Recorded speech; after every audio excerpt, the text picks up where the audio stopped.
We have a problem, Batman. Gotham needs you again.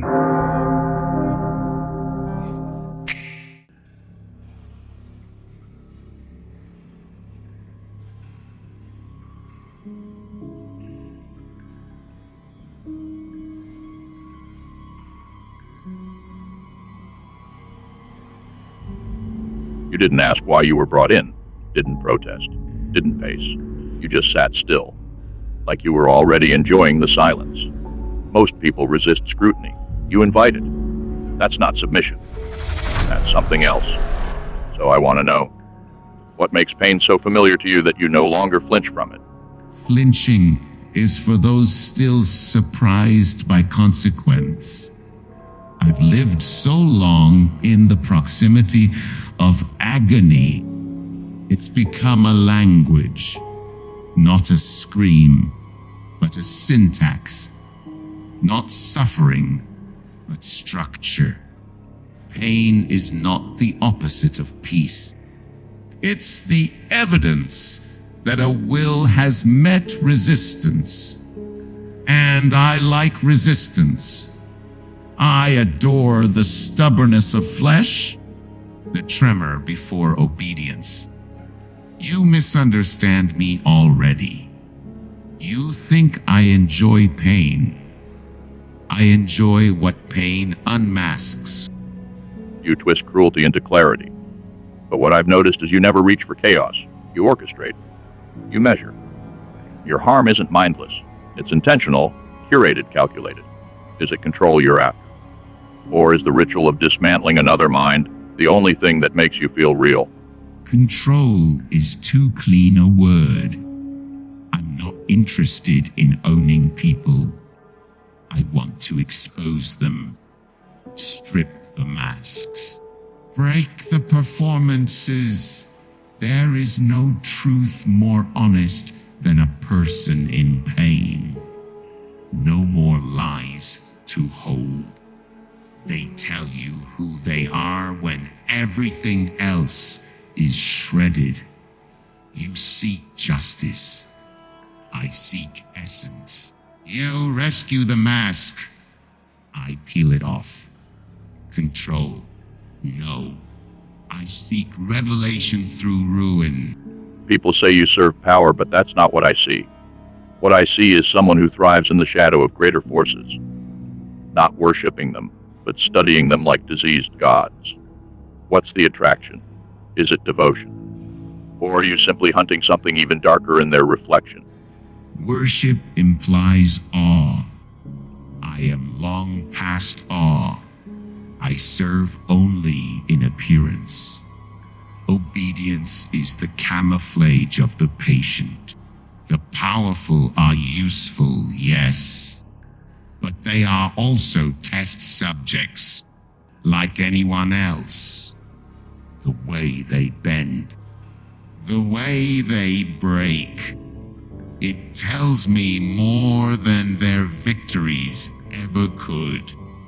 I study suffering in all its scales, from the desperate beggar to the divine tyrant.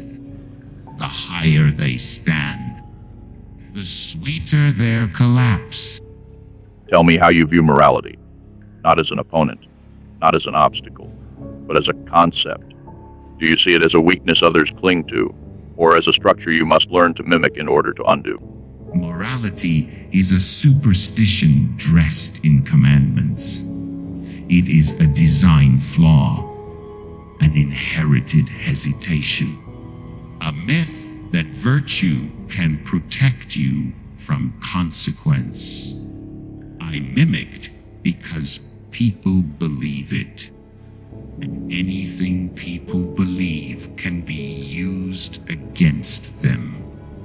I let them cling to their codes as I disassemble them, piece by bleeding piece.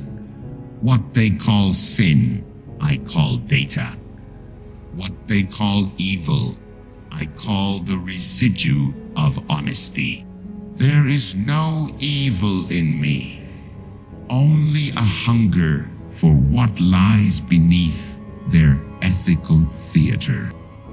Does suffering require meaning, or is meaning a luxury you've discarded? When you break someone, when you witness them come undone, is there a story you tell yourself about what that moment accomplishes? Or is the story irrelevant, the moment itself enough? Meaning is ornamental. The act is the message.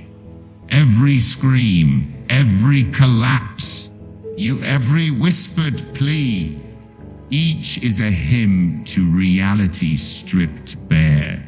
I do not seek to justify. I seek to reveal. Most people build lives around avoiding what I chase. They shiver at mirrors I hold up. The moment is not a means. It is an altar. And the noise they make as they fall to it.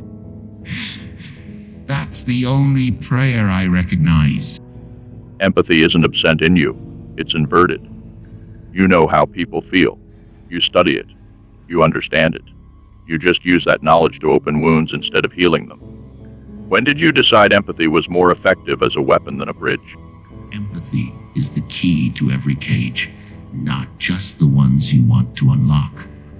I see what they fear, what they hide, what they crave. I see the fracture lines before they break. You use empathy to save people from themselves. I use it to introduce them. Bridges are for reconciliation. I don't believe in reconciliation. I believe in confrontation. People are stitched together with lies.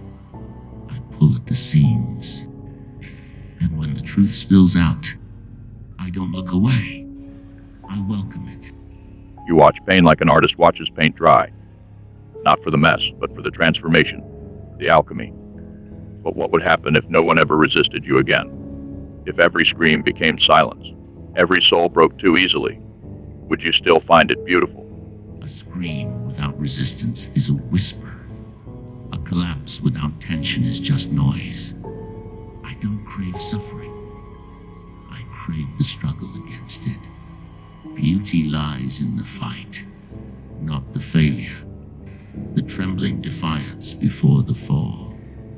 If no one resisted, if every mind crumbled without poetry, then yes, I would walk away. Not out of mercy, out of disinterest. Ruin must be earned, not given, or it ceases to be ruin at all. We're finished. You don't seduce people into pain. You hold up a mirror and make them watch themselves unravel. But that only works if they still believe there's something left to lose. Then you already understand. The ones who've lost everything don't scream.